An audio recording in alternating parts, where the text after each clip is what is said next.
Somewhere, a clock struck 12. Stars sparkled overhead. The river flowed on with a murmur, and miscellaneous night sounds emanated from the bushes on the bank. A cold wind blew on his wet, sand covered feet. He entered the Senate porch with a defiant heart. I am in no fear of anything here, he muttered. The Senate house was deserted, not a sound anywhere. The whole building was in darkness, except the staircase landing where a large bulb was burning, and notice boards hung on the wall. His heart palpitated as he stood tiptoe to scan the results. By the light of the bulb, he scrutinized the numbers. His throat went dry. He looked through the numbers of people who had passed in third class. His own number was 501. The successful number before him, 498. After that, 703. So I have a few friends on either side, he said, with a forced mirth. He had a wild hope as he approached the Senate House that somehow the number would have found a place in the list of successful candidates. He had speculated how he should feel after that. He would rush home and demand that they take back all their comments with apologies.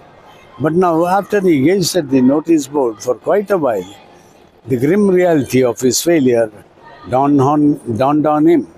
His number was nowhere. The river, he said.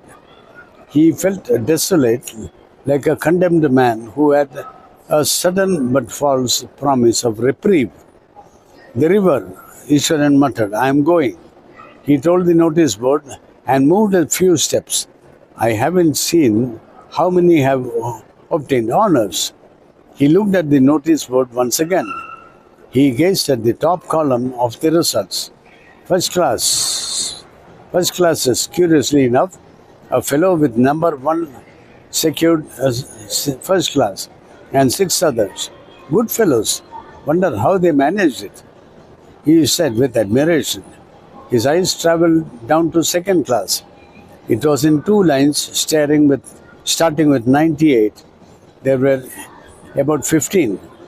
He looked fixedly at each number before going on to the next. He came to 350, after that 400, and after that 501, then 600. 501 in the second class. Can it be true? He shrieked. He looked at the number again and again. Yes, there it was. He had obtained a second class. If this is true, I shall sit in the BA class next month, he shouted. His voice rang through the silent building. I will flay alive anyone who calls me a fool hereafter, he proclaimed. He felt slightly giddy. He leaned against the wall.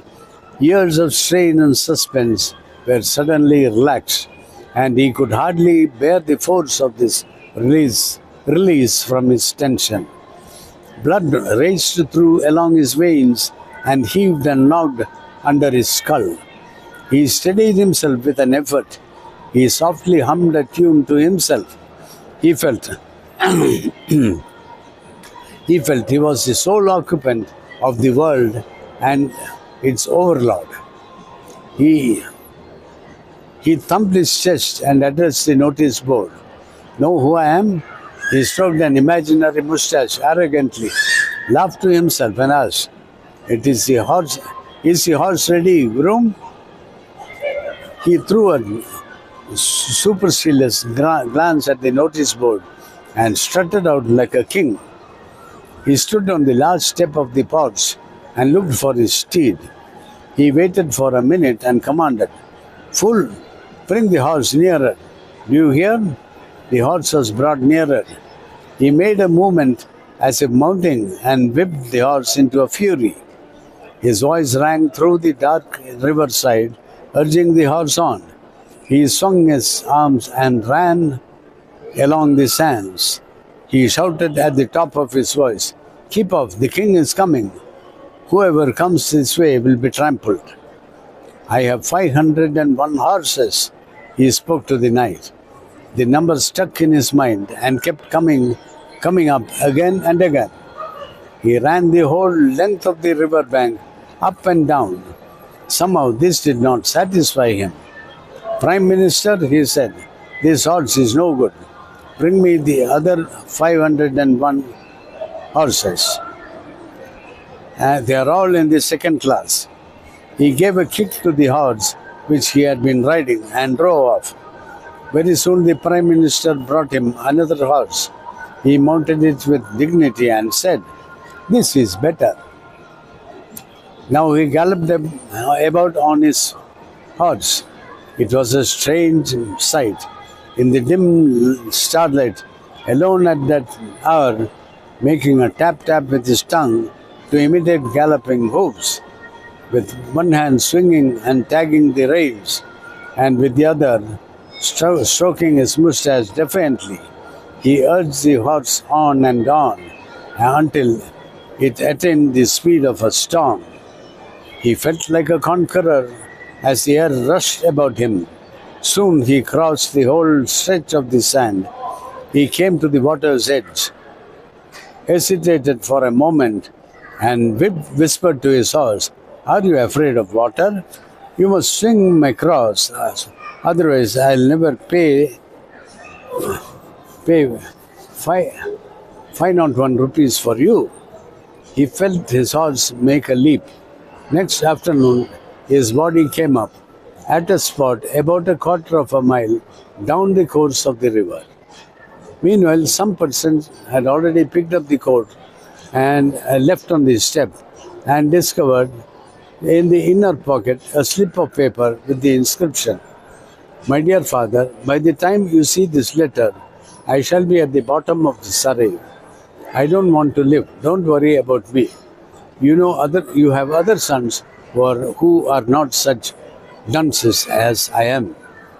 Stop. That's a rather negative, very sad story. This boy, he had passed, but he had decided beforehand in his imagination that he was going to fail, and he had taken action on the basis of his foolish imagination, and then he had probably lost his mind. Anyway, that's the story as it is, and I do not like it. It's not a very positive story. So we'll do the next story another time. Thank you for being here. Bye. See you.